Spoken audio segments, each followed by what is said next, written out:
یہ وقت بہت تیزی سے جا رہا ہے، عمر کی مثال برف کی طرح ہے۔ برف جب آپ دیکھیں تو وہ پگھل رہی ہے، اگر آپ نے اس سے کچھ فائدہ لے لیا ہے، اس کو آپ نے شربت میں ڈال دیا ہے تو وہ قیمتی ہو جائے گی۔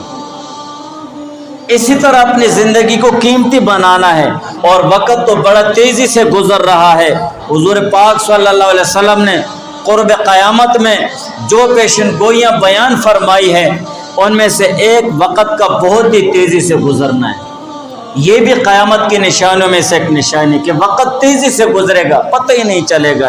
حضور علیہ السلام کا ارشاد مبارک ہے کہ قیامت اس وقت تک قائم نہیں ہوگی جب تک کہ زمانہ قریب نہ ہو جائے۔ سال مہینے کی طرح، مہینہ ہفتے کی طرح، ہفتہ دن کی طرح، دن گھنٹہ اور گھنٹہ اتنا مختصر ہو جائے جیسے آگ کا شعلہ، یعنی گھاس کے تنکے پر سلگ جائے گا اور جھٹ ختم ہو جائے گا۔ اتنا یہ اوقات قریب ہو جائیں گے اور وقت تیزی کے ساتھ گزرے گا۔ تو یہ وقت تیزی کے ساتھ گزر رہا ہے، ہمیں اپنی زندگی کا جائزہ لینا ہے۔